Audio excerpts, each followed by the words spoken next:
हमारा next chapter है citizenship. अब तक 4 चैप्टर हमारा कंप्लीट हो चुका है जो कि प्लेलिस्ट में है। चलिए, सिटीजनशिप पढ़ने से पहले हमें ये पता होना चाहिए कि सिटीजन किसे कहते हैं। सिटीजन का मतलब है कि जो स्टेट का मेंबर होता है, सबसे पहली बात, ठीक। उसके बाद वो एलिजियंस टू इट, वो एलिजियंस टू इट का इसका मतलब है कि वो अपने स्टेट के प्रति निष्ठा रखे। निष्ठा का मतलब है कि वो क्या कहते हैं, ऑनेस्टी रखे, ठीक है, इसका मतलब यही होता है। उसके बाद they enjoy all civil rights and political rights, जो भी स्टेट का सिविल राइट रहेगा, पॉलिटिकल राइट रहेगा, वो सिटीजन एंजॉय करेगा, ठीक। उसके बाद एलियंस, एलियंस किसे कहते हैं बताइए। एलियंस वो होते हैं जो फॉरेनर होते हैं, और फॉरेनर में एलियन में 2 टाइप के होते हैं, एक फ्रेंडली एलियन, दूसरा एनिमी एलियन। फ्रेंडली एलियन का मतलब क्या है, जो कि मतलब अपना फ्रेंड कोई रहे कंट्री से, मतलब कोई कंट्री अपना फ्रेंड है तो वहाँ से जो भी आते हैं फॉरेनर्स, उन्हें फ्रेंडली एलियन बोलेंगे। फ्रेंडली एलियन का मतलब है कि जैसे रसिया से आए, अफ़गानिस्तान से आए, है ना, अमेरिका से आए। और एनिमी एलियन का मतलब है जैसे पाकिस्तान से आए, बांग्लादेश से आए, यहाँ सबसे घुसपैठ करके आए, चाइना से आए, तो ये सब क्या है, एनिमी एलियन है, ठीक है। अब सुनिए, अपना कॉन्स्टिट्यूशन क्या है, सिटीजन्स को कुछ राइट दिया है। कौन कौन से राइट हैं वो देखिए। Article 15, 16, 19, 29 and 30। 29 30 क्या है, माइनॉरिटीज का है ना। उसके बाद 15 16 क्या है, राइट टू अपॉर्चुनिटी, और क्या है ये, इक्वलिटी का। 19 क्या है, right to speak, right to trade, right to travel in our country, ये सब दिया गया है। उसके बाद और कौन सा राइट दिया गया है, right to vote in elections of Lok Sabha and legislative assembly का। उसके बाद एक और मतलब सिटीजन को वो दिया गया है, राइट दिया गया, कौन सा, eligibility to hold certain public office, office of president का हो गया, या फिर यूपीएससी से जो भी ऑफिस आता है। उसके बाद एसएससी से जो भी आता है, मतलब आपका पोस्ट वोस्ट आता है, उसमें ऑफिस जो मतलब मिलता है उसको होल्ड करने का, ठीक है। नेक्स्ट क्या है, देखिए अपने भारत में क्या है कि बोथ बर्थ से और नेचुरलाइज दोनों तरीके से जो भी सिटीजन होते हैं उनको ऑफिस ऑफ प्रेसिडेंट मतलब होल्ड करने का एलिजिबिलिटी है, ठीक है, वो एलिजिबल है ऑफिस ऑफ प्रेसिडेंट के लिए। कौन कौन से, बाय बर्थ, बाय नेचुरलाइज। लेकिन यूएसए में सिर्फ और सिर्फ बाय बर्थ वाले ही नेचुर मतलब वो हैं, एलिजिबल हैं, है कि नहीं, आपको पता ही होगा। सो आगे देखिए, कॉन्स्टिट्यूशनल प्रोविज़न क्या है। कॉन्स्टिट्यूशनल प्रोविज़न है कि अपने यहाँ सिटीजनशिप का बात कॉन्स्टिट्यूशन में कौन सी जगह किया गया है, आर्टिकल 5 to 11 में और पार्ट 2 में, ठीक है। देखिए, जो कॉन्स्टिट्यूशनल प्रोविज़न है ये सिर्फ और सिर्फ बताता है कि सिटीजन कौन होंगे या फिर कब से हैं। ये नहीं बताता है कि किसको एक्विजिशन का पावर है या फिर कौन लॉस कर देगा सिटीजनशिप, ये नहीं बताता है। तो ये कौन बताता है कि एक्विजिशन कौन, मतलब प्रॉब्लम ऑफ एक्विजिशन और लॉस ऑफ सिटीजनशिप कौन बताता है, वो बताता है सिटीजनशिप एक्ट 1955। और कौन इनेक्ट करता है, पार्लियामेंट इनेक्ट करता है, ठीक है। नेक्स्ट देखिए, article related to citizenship. Article 5 में क्या है कि जब कॉन्स्टिट्यूशन बना तब से कौन कौन सिटीजन है अपने इंडिया का, ये है citizenship at the time of commencement of the constitution. उसके बाद आर्टिकल 6 में सीधा सीधा देखिए कि कोई पाकिस्तान से मतलब migrated from Pakistan to India, मतलब ये पाकिस्तान है, ये अपना इंडिया है, यहाँ से यहाँ आ गया, पाकिस्तान से इंडिया आ गया, ठीक है, माइग्रेट कर गया, फिर वो सिटीजन है कि नहीं, वो भी मतलब जब देश आज़ाद हुआ था तब की बातें कर रहा है, ठीक है।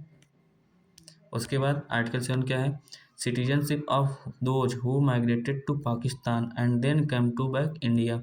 मतलब कुछ ऐसे सिटीजन हैं जो, ये इंडिया है, ये पाकिस्तान है, यहाँ से पाकिस्तान चले गए थे, अब फिर वापस आ गए इंडिया में, तो इनके सिटीजनशिप के बारे में बताता है आर्टिकल 7 में। फिर आर्टिकल 8 में क्या बताता है, देखिए citizenship of a person of Indian origin residing outside India, मतलब ये एनआरआई के बारे में बता रहा है, ठीक है, कि वो इंडियन सिटीजन है लेकिन भारत से बाहर रहता है, ठीक। फिर आर्टिकल 9 क्या बताता है, termination of citizenship. Termination of citizenship का मतलब है कि कोई सिटीजन है अपने इंडिया का, वो बाहर गया, किसी और देश का सिटीजनशिप एक्वायर कर लिया, तो यहाँ का अपने आप उसका क्या होगा, टर्मिनेट हो जाएगा, मतलब ख़त्म हो जाएगा, ठीक है। उसके बाद आर्टिकल 10 क्या बताता है, continuance of the rights of citizenship unless parliament has made law. मतलब सिटीजन्स का ये राइट्स तब तक कंटिन्यू रहेगा जब तक पार्लियामेंट उस पर क्या ना बना दे, लॉ ना बना दे, ठीक है। नेक्स्ट क्या है, सिटीजनशिप एक्ट 1955। आपको अभी मैंने बताया था ऊपर कि सिटीजनशिप एक्ट 1955 क्या बताता है, लॉस ऑफ सिटीजनशिप और acquisition of citizenship after the commencement of the constitution. Constitution के बनने के बाद किसको मतलब सिटीजनशिप का लॉस करना है, किसको मिलना है, ये कौन बताता है, सिटीजनशिप एक्ट 1955। ठीक, नेक्स्ट क्या है, एक्विजिशन ऑफ सिटीजनशिप, मतलब सिटीजनशिप कैसे कैसे ले सकते हैं। ठीक है, सबसे मेन बात है, सबसे पहला बाई बर्थ, ये तो सबको पता है बाई बर्थ।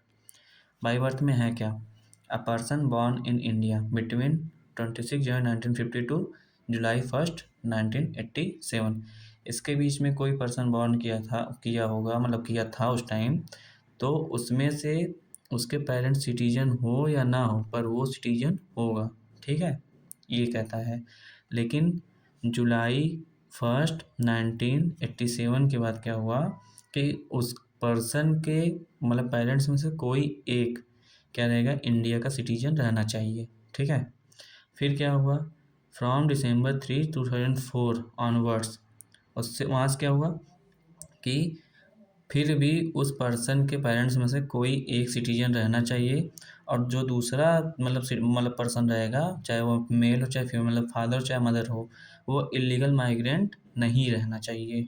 ठीक है, एक तो सिटीजन रहना ही चाहिए, लेकिन दूसरा जो है इलीगल माइग्रेंट नहीं रहना चाहिए, याद रखिएगा। ठीक, नेक्स्ट क्या है, जो चिल्ड्रन रहेगा, चिल्ड्रन ऑफ फॉरेन डिप्लोमेट्स, जो अपने यहाँ आते हैं ना एम्बेसडर, फॉरेन एम्बेसडर, उनके चिल्ड्रन, या फिर एनिमी एलियन जो हैं उनके बच्चों के, फिर उनको यहाँ पे सिटीजनशिप बाय बर्थ नहीं मिलेगा। ठीक है, जब तक वो अप्लाई नहीं करते हैं यहाँ पे। ठीक, याद रखिएगा। उसके बाद क्या हुआ, बाय डिसेंट। बाय डिसेंट का मतलब है कि a person born outside India between 26 January 1952 December 10 1992 is a citizen of India if his father was a citizen of India. मतलब कह रहा है 26 जनवरी 1950 से 10 दिसंबर 1990, मतलब 1992 वो पर्सन क्या रहेगा, सिटीजन रहेगा इंडिया का। क्यों, मतलब कैसे, जब तक उसके फादर सिटीजन ना हो इंडिया के, उसके फादर सिटीजन रहेंगे तो वो भी सिटीजन होगा। ठीक है, उसके बाद क्या है कि after December 10 1992 either of his parents is a Indian citizen of India, यही बोला, मतलब वो सेम चीज़ है।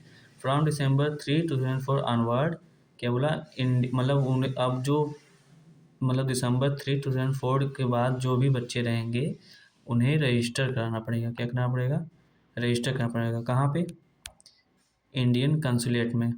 ठीक है, जब वो पैदा हुए उसके 1 ईयर के अंडर में ही रजिस्ट्रेशन कराना पड़ेगा। अगर विदिन 1 ईयर नहीं कराएं तो क्या करना होगा, सेंट्रल गवर्नमेंट पे एक एप्लीकेशन देना होगा।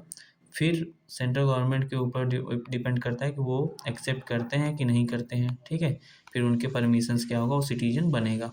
ठीक, इसमें कहने का मतलब सीधा सीधा ये है कि दिसंबर 3 दिसंबर 2004 के बाद कोई भी बच्चा अगर पैदा हो रहा है तो उसके 1 साल के अंदर उसको सिटीजन मतलब इंडियन कॉन्सुलेट में जाकर रजिस्ट्रेशन कराना पड़ेगा। नहीं करा पाया तो सरकार से बोल के वहाँ पे अप्रूवल कराना पड़ेगा, बस यही बात है। उसके बाद नेक्स्ट क्या है, बाय रजिस्ट्रेशन। बाय रजिस्ट्रेशन में है कि भाई सेंट्रल गवर्नमेंट में ऑन रिसीविंग एन एप्लीकेशन, मतलब सेंट्रल गवर्नमेंट को आप एप्लीकेशन देंगे तो वो एक्सेप्ट करेंगे तो आपका रजिस्ट्रेशन हो जाएगा एज ए सिटीजन। ठीक, बस वही है। उसका नेक्स्ट क्या है, बाय नेचुरलाइजेशन। बाय नेचुरलाइजेशन में क्या है कि इसमें बहुत सारे प्रोसेस हैं, बस वो इलीगल माइग्रेंट नहीं होना चाहिए। ठीक है, उसके प्रोसेस क्या है देखिए, citizen of another other nation renouncing his citizenship and apply to India. ठीक है, मतलब कोई सिटीजन है दूसरे नेशन का, वो वहाँ का रिनाउंस कर दिया, मतलब ख़त्म कर दिया। ठीक, सॉरी, वो वहाँ का ख़त्म कर दिया। ठीक है, उसके बाद क्या हुआ कि वो यहाँ पे आया, गवर्नमेंट ऑफ इंडिया के अंडर में एप्लीकेशन दे दिया। फिर गवर्नमेंट क्या करेगा, इस एप्लीकेशन को अगर एक्सेप्ट कर लेगा तो बाय नेचुरलाइजेशन क्या हो जाएगा, सिटीजन हो जाएगा यहाँ का। ठीक है, यही कह रहा है। उसके बाद क्या बोला कि he is a good character, वो गुड कैरेक्टर का होना चाहिए। और उसके बाद क्या है कि उसे जो अपना 8th शेड्यूल है, 8th शेड्यूल में क्या होता है, 8th शेड्यूल में लैंग्वेज के बारे में बताया गया है। तो 8th शेड्यूल के लैंग्वेज में से कोई एक लैंग्वेज उसको आना चाहिए, ये कह रहा है। ठीक, देखिए next, by incorporation of territory, मतलब इंडिया अगल बगल के किसी भी देश को जीत लेता है थोड़े बहुत उसके पार्ट को, तो वहाँ के जो भी पर्सन्स रहेंगे, मतलब वहाँ के जो भी पीपल रहेंगे, वो अपने आप ही इंडिया का क्या हो जाएंगे, पार्ट हो जाएंगे, फिर यहाँ पे क्या हो जाएंगे, सिटीजन हो जाएंगे। यही कह रहा है, ठीक है, और कुछ नहीं कह रहा है इसमें। बाकी नेक्स्ट क्या है, लॉस ऑफ सिटीजनशिप। अब यहाँ पे सिटीजनशिप कैसे लॉस कर सकते हैं, तीन तरीके से। सिटीजनशिप एक्ट 1955 तीन तरीके बताता है, रिनोसिएशन, टर्मिनेशन, डेप्रिवेशन। रिनोसिएशन का मतलब क्या है कि कोई सिटीजन है, वो अदर स्टेट में गया और वहाँ पे क्या जा करके वहाँ का सिटीजनशिप एक्वायर कर लिया और यहाँ पे रिनाउंस कर दिया, मतलब छोड़ दिया, ख़त्म कर दिया यहाँ का सिटीजनशिप, वही कहता है, ठीक है। Upon the registration of the declaration that person ceases to be citizen of India, वहाँ पर रजिस्ट्रेशन कर लिया, उसके बाद क्या हुआ कि यहाँ पे ख़त्म हो गया उसका, ठीक। Every minor child of that person also loses Indian citizenship, अगर उसका जितना भी माइनर चाइल्ड का मतलब है 18 साल के नीचे जितने भी बच्चे रहेंगे, सब लोग अपने आप क्या करेंगे, सिटीजनशिप लॉस कर देंगे, ठीक है। लेकिन कब तक, जब तक वो लोग क्या करें कि 18 साल के नहीं हो जाते। जब वो 18 साल के हो जाएंगे तो अपने इंडियन सिटीजनशिप को क्या करेंगे, रिज्यूम कर सकते हैं, ठीक है, मतलब कंटिन्यू कर सकते हैं, ठीक। 18 साल के नहीं है तो तब तक उनका सिटीजनशिप नहीं मिलेगा, ठीक। नेक्स्ट क्या है, बाय टर्मिनेशन। टर्मिनेशन का मतलब है कि कोई इंडियन सिटीजन एक्वायर कर लिए सिटीजनशिप अदर कंट्री का, तो यहाँ पे क्या होगा, अपने आप वो टर्मिनेट हो जाएगा, ठीक। फिर ये कब अप्लाई नहीं होता है, जब वार चल रहा हो तब ये अप्लाई नहीं होता है, ठीक है। उसके बाद देखिए, बाय डिप्रीवेशन। डिप्रीवेशन का मतलब है कि it is a compulsory termination of Indian citizenship by central government, मतलब सेंट्रल गवर्नमेंट इसमें डिप्राइव कर देता है। कैसे कब करता है ये देखिए, जब वो क्या करे, सिटीजनशिप बाय फ्रॉड ले ले, मतलब फ्रॉड करके सिटीजनशिप यहाँ के एक्वायर किया हो, ठीक है। उसके बाद क्या हो कि डिसलॉयल्टी दिखा रहा हो इंडियन कॉन्स्टिट्यूशन के मतलब प्रति, कि मतलब यहाँ का कोई रूल रेगुलेशन कुछ ना मान रहा हो तो सरकार उसे डिप्राइव कर देगा। और क्या कि अनलॉफुली ट्रेड कर रहा हो या फिर कम्युनिकेट कर रहा हो किससे, एनिमी से, ड्यूरिंग वार, तब गवर्नमेंट क्या करेगा, उसका सिटीजनशिप ले लेगा, ख़त्म कर देगा, टर्मिनेट कर देगा, ठीक है। या फिर 5 साल, मतलब जो रजिस्ट्रेशन या फिर नेचुरलाइजेशन हुआ रहे उसका India citizenship, as a Indian citizenship, और 5 साल के अंदर ही किसी दूसरे देश में जाकर के 2 साल के लिए वो क्या हो, जेल में चला जाए, इम्प्रिजेंट हो जाए फॉर 2 ईयर्स, ठीक है। या फिर वो लगातार 7 साल इंडिया से बाहर रहे, यहाँ पे ना आए, ना ही किसी इलेक्शन में पार्ट ले, ना ही वोट दे, तब क्या हो जाएगा, उसका सिटीजनशिप खत्म हो जाएगा, ठीक, याद रखिएगा। इसमें कहने का मतलब सीधा सीधा है कि फ्रॉड से सिटीजनशिप लिया हो, डिसलॉयल्टी दिखा रहा हो, अनलॉफुल ट्रेड कर रहा हो, एनिमी से कम्युनिकेट, या फिर 5 साल के अंदर 2 साल के लिए कहीं पे जेल में चला जाए किसी दूसरे देश में, रजिस्ट्रेशन एक्सप्रेशन होने के बाद, या फिर 7 साल तक लगातार इंडिया से बाहर रहे, तो उसका सिटीजनशिप खत्म हो जाएगा, डिप्रीवेशन हो जाएगा, ठीक है।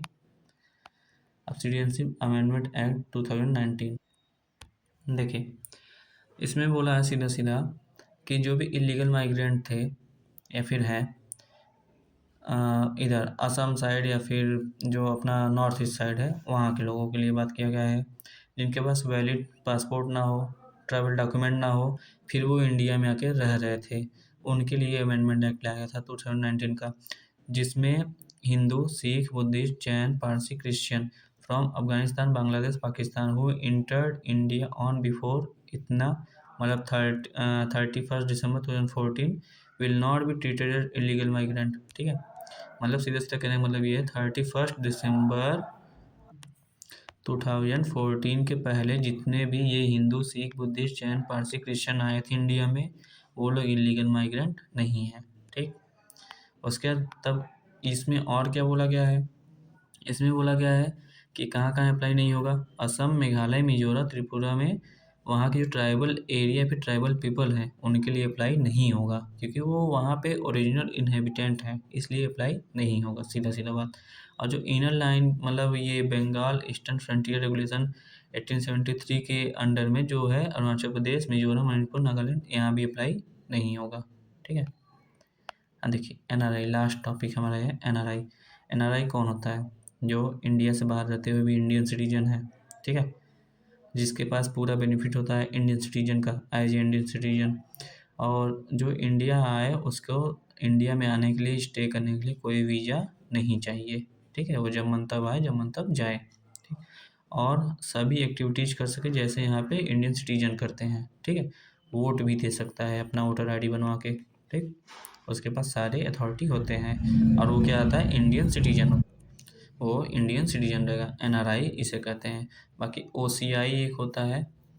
इन सब टॉपिक में मतलब कोई भी वो फ़ायदा नहीं है इन सबको पढ़ाने का, क्योंकि इससे कभी क्वेश्चन पूछता ही नहीं है।